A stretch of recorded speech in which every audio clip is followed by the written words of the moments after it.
সিরাজগঞ্জের তারাশের দেশিগ্রাম গুড়পিপল ইউনিয়নে আওয়ামী লীগ বিএনপি সংঘর্ষে উভয় পক্ষের 10 জন আহত হয়েছে।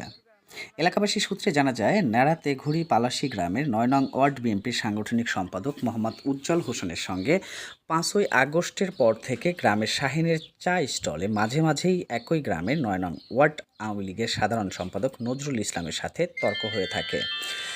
এমনকি কুরবানির গোশত নিয়ে কথা কাটাকাটি হয়। এরই জের ধরে সোমবার দুপুরে দুজনের মধ্যে তর্ক বেঁধে মারামারি পর্যায়ে চলে যায়। এলাকাবাসী তাদের দুজনকে সেখান থেকে সরিয়ে দিলে যে যার বাড়িতে চলে যায়।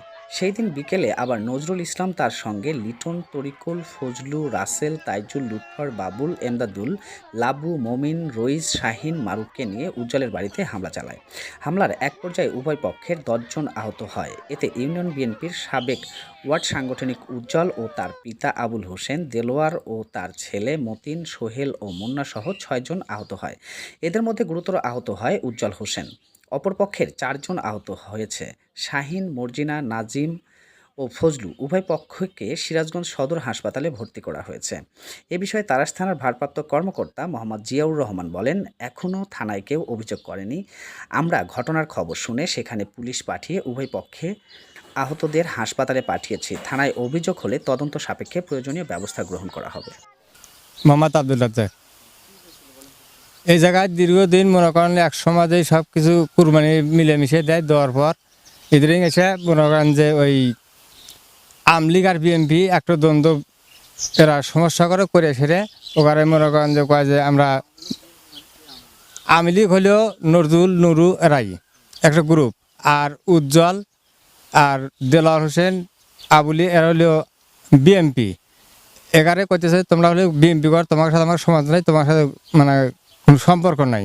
এই টাইমে একটু বিশৃঙ্খলা করে গোস্ত নিল না, সেই রেসটা নিয়ে এসে কুরবানির গোস্ত নিয়ে মাত্র এই সূত্র মাংস নিয়েই এই নিয়েই কথা চালাচালি করতে করতে বরংস পরে এইটা নিয়েই মারপিট করছে। আমরা ধান ফান তুলে এসে খোলার মধ্যে সব খাড়া আছি আর ওই টলে তিনি সব হুমুত করে আসে এই সব খোলার মধ্যে বাইরিয়ে আমারই খোলার মধ্যে বাইরিয়ে থুইয়ে সব যার মতো তাইতে ভেটে গেছে। আর একজন না বাসা, তার কোনো বমি হইতেছে, তার বাসা কোনো কথা নাই। আমার নাম মোহাম্মদ রাব্বি হাসান। আমরা সবাই বসে আছি, আমার বাপ, আমার দাদা, আমার চাচারা সবাই বসে আছি। আতঙ্কের উপরে আওয়ামী লীগের কিছু নেতাকর্মীরা এসে গ্রামের 10-15 জন লাঠি ফালা নিয়ে এসে সরাসরি মেরিয়ে পেরিয়ালা দিছে। পেরিয়ালা দেওয়ার পরে মেরিয়া হলা দিবেন নিয়েছিল। তারপরে আমি ঘরের মধ্যে ছুটে গেলাম, দেখতেছি আর খালি আমাকে বলতেছে তোকে আজকে পেলাম না, তো কোনোদিন মেরে আলা দুমু।